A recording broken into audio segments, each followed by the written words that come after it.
पूरे देश में सभी राज्य सरकार के द्वारा सर्वे तो करा लिया गया, लेकिन जितनी भी अशुद्धि हुई उसकी कल्पना नहीं की जा सकती है। आज देखें बहुत जगह का जो नक्शा है, किसी का जो पुराना नक्शा है उसमें उसका नक्शा बड़ा है और नया नक्शा जो बना उसमें जो है नक्शा दिया गया छोटा, मतलब साइज प्रॉपर्टी का छोटा कर दिया। बताइए उस व्यक्ति का जमीन का क्या होगा। तो अगल बगल के लोग हैं, किसी दूसरे में कट का उसका संपत्ति जो है ऐड कर दिया गया।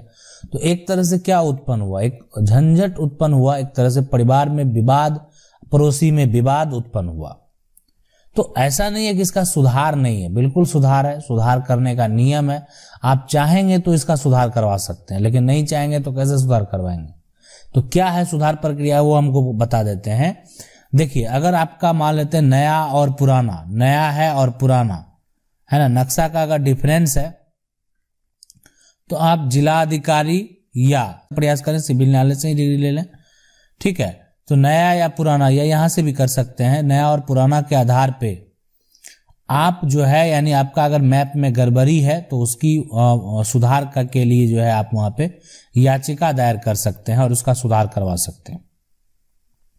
और उसके बाद आपको किसी प्रकार का दिक्कत नहीं होगा। नहीं तो मान लेते हैं आपका नापी करवाएंगे, है ना, तो हो सकता है विवाद उत्पन्न हो जाए।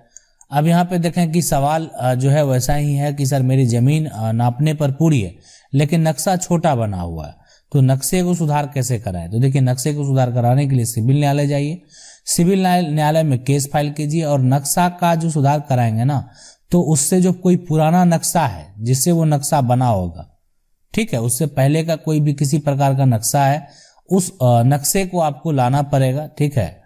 और उस नक्शे से भी आधार पे, मतलब आप जो दावा कर सकते हैं पुराना आपका सही था और अभी आपके संपत्ति को कम कर दिया है, और इसके बावजूद, और यानी आपने संपत्ति को बेचा भी नहीं फिर भी संपत्ति को कम कर दिया गया, तो उस पर जरूर कुछ ना कुछ एक्शन जो है वो जरूर लिया जाएगा।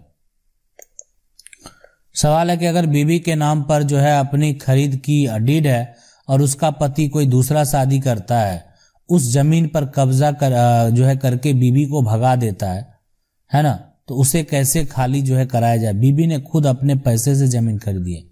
देखिए, एक चीज हम आपको बता दें कि बीबी के नाम से अगर खरीदी हुई डीड है ना, और पति उसका कुछ भी करे, उससे मतलब नहीं है ना, पति उसका कुछ भी करे, वो संपत्ति का पूरा मालिकाना हक उसकी बीबी है, ठीक है, बीबी है। अब वो भगा दे, वो एक तरह से जबरन करना हो गया, वर्चस्व दिखाना हो गया, लेकिन उस संपत्ति को का पूरा हक है। फिलहाल अगर उनका वो संपत्ति कब्जा कर लिया उनके पति के द्वारा, तो वो पति के खिलाफ भी कंप्लेन चाहे तो आप यहाँ पे एसडीओ के पास कर सकते हैं, शिकायत दर्ज करा सकते हैं, या जो लोकल थाना है वहां पे भी आवेदन कर सकते हैं कि संपत्ति आपके नाम पे है। लेकिन यहाँ पे एक जो ये है कि सबसे बड़ी जो दिक्कत वाली बात है यहाँ पे कि ये है कि उनका जो दूसरा शादी हो गया है, ठीक है, उन्हें दूसरा शादी करता है, ठीक है, और पहली वाली को भगा देता बिना तलाक दिए हुए, तो ये भी एक तरह से सही नियम यहाँ पे नहीं है। इसलिए कि पहला पत्नी का वो पूरा राइट होता है, वो तभी राइट खत्म होता है जब तक पत्नी को तलाक नहीं दिया जाए। और इसके अलावा आप चाहें तो सिविल न्यायालय से टाइटल सूट भी कर सकते हैं।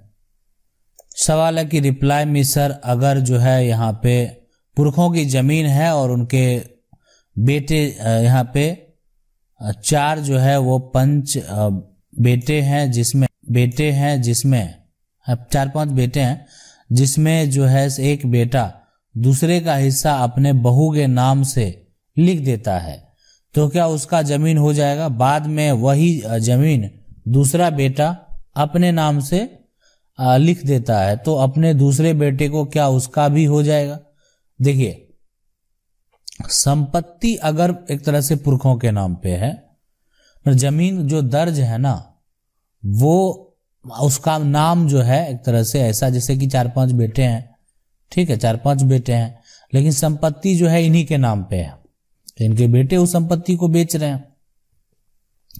अब किसी का हिस्सा आपका अगर एक तरह से रजिस्टर बंटवारा नहीं है, आपने किसी प्रकार का रजिस्टर बंटवारा नहीं किया है, तो कोई भी संपत्ति बेच सकता है, कोई भी किसी का संपत्ति बेच सकता है। तो इसलिए रजिस्टर बंटवारा अगर आपके पास अगर आपका हो जाएगा तो कुछ नहीं कर सकता। इस तरह का धोखाधड़ी लग रहा है तो आप चाहें तो पार्टीशन सूट कर सकते हैं। उससे क्या होगा, कोर्ट से आपको एक बंटवारा का पूरा प्रॉपर तरीके से दस्तावेज होगा। और अगर मान लेते हैं भाई बंटवारा नहीं करना चाह रहा, सही से धोखा करना चाह रहा है, तो आप पार्टीशन सूट कर सकते हैं। उस पार्टीशन सूट अगर आपका एक्सेप्ट हो जाता है तो उसके बाद आप चाहेंगे तो अगर मान लेते हैं कोई बेचता भी है उस रजिस्ट्री पे रोक लगाना, तो भी आप उसका जो है उस पर रोक लगा सकते हैं, इसलिए कि वो पार्टीशन उस पर चल रहा है। तो रजिस्ट्री करने का किसी प्रकार का सवाल नहीं उठता है, उस तरह से गलत होगा। सवाल है कि सर मेरे पापा 2 भाई हैं और मेरे पापा और उसके पिताजी इस दुनिया में नहीं है, लेकिन 3 भाइयों का नाम जो है खतौनी पर है। उसमें से एक भाई का डेथ हो गया है और वह भाई अपना जमीन अपने पत्नी के नाम जो है करवा दिया है। अब खतौनी दोनों भाई उनकी पत्नी का नाम है, क्या उनकी पत्नी अपने हिस्से का जमीन बेच सकती है? तो 100% बेच सकती है ना। अगर मान लेते हैं कि वो उनकी पत्नी है तो पत्नी का हक है, और वो संपत्ति किसी को भी, अपने हिस्से की संपत्ति को किसी को दे भी सकती है, बेच भी सकती है, उसके लिए वो स्वतंत्र है, आप उसमें कुछ नहीं कर पाएंगे। सवाल है कि सर मेरा एक प्रॉब्लम है, 2009 में किसी ने हमारी जमीन को जो है आपने नाम कर लिया है और यहाँ पे जो है और यहाँ पे बहुत दिन हो चुका है, तो क्या हम उस जमीन को पा सकते हैं? नहीं, देखिए धोखा से कोई कर ले तो धोखा करना हो गया ना, तो बिल्कुल पा सकते हैं। आपके साथ जब भी धोखा हुआ, आपको जानकारी मिली, आप उस पर एक्शन लिए, आप न्यायालय में गए, कोर्ट में गए, तो अगर ऐसा कोई करता है तो वो बिल्कुल आप उसको वापस ले सकते हैं। आप सिविल न्यायालय में केस फाइल कीजिए कि आपके साथ धोखा हुआ, लेकिन उससे पहले आपको अपने लिए भी सबूत जो है वो जरूर इकट्ठा करना पड़ेगा।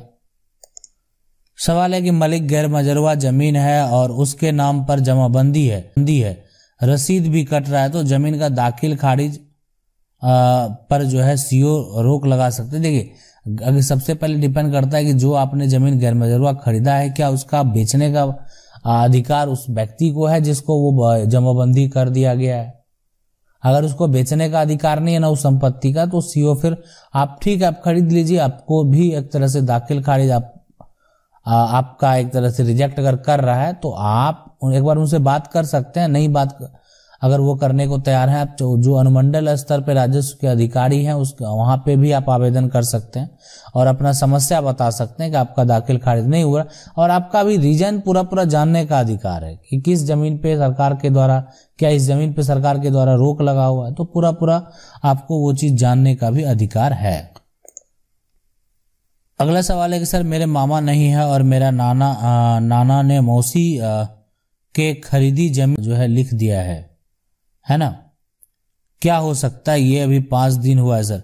देखिए एक तरह से अगर आपके कोई मामा नहीं है और मेरा नाना ने मौसी को जमीन अगर, तो पहले ये देखें कि नाना का संपत्ति क्या पैतृक है ना। नाना का जो संपत्ति है वो अगर मान लेते हैं नाना का खुद का खरीदा हुआ संपत्ति है, सेल्फ एक्वायर प्रॉपर्टी है, तब नाना स्वतंत्र है, किसी एक को दे सकते हैं। लेकिन अगर पैतृक है, उन्होंने संपत्ति खरीदा ने, उनको भी बाप दादा से वो संपत्ति मिला हुआ है, तो यहाँ पे उनको वो किसी एक को देने का अधिकार ही नहीं है। ठीक है, आप उस पे रजिस्ट्री के खिलाफ जो है कंप्लेन यहाँ पे दायर कर सकते हैं और रजिस्ट्री को आप जो है रद्द भी चाहेंगे तो करवा सकते हैं। इसलिए कि फिर एक तरह से जब तक बंटवारा नहीं होता है तो वो पैतृक संपत्ति बिना बंटवारा किए हुए किसी एक को नहीं दे सकते हैं, अगर किसी एक तरह से और हिस्सेदार को आपत्ति है तो। सवाल है कि ना वो संपत्ति पैतृक है और ना मेरी माँ के पैसों से खरीदा, वो संपत्ति मैंने खरीदा था पर मेरे पास कोई जो है सबूत नहीं है, पर अब जो वो जमीन पर जो है घर बना गया है तो वो मेरे पैसों का है, तो मेरे पास बैंक का डिटेल, बिल्कुल बैंक का डिटेल है, तो आप इस बात को प्रूव कर सकते हैं कि आपने संपत्ति खरीदी, आपने सारा पैसा दिया और आपके साथ परिवार के लोगों ने धोखा किया,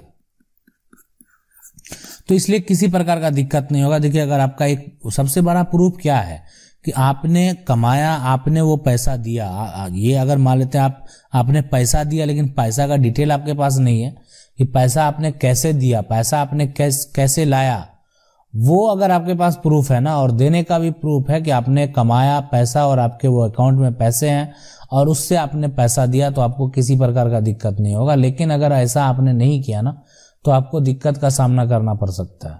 ठीक है, कि इसलिए पैसा का आपको एक तरह से इनकम टैक्स का भी दिक्कत हो सकता है। तो ये होता है पूरा एक तरह से कि जो आपने पैसा जो जमा किया है उसका जो डिटेल है और आपका जो इनकम का एक तरह से स्रोत है वो सारा कुछ होना चाहिए कि आपने मतलब ठीक है आपने पैसा दिया तो अगर उतना पैसा आपने तुरंत लाया कहाँ से, तो बहुत तरह की चीजें हैं जिसकी वहाँ पे आपको स्पष्ट करना पड़ सकता है। आशा करते हैं वीडियो अच्छा लगा होगा। वीडियो अच्छा लगा वीडियो को लाइक जरूर कर दें। चैनल को पहली बार देख रहे हैं सब्सक्राइब करके जो बेल आइकन है उसको जरूर दबा लें। मिलते हैं अगले वीडियो में।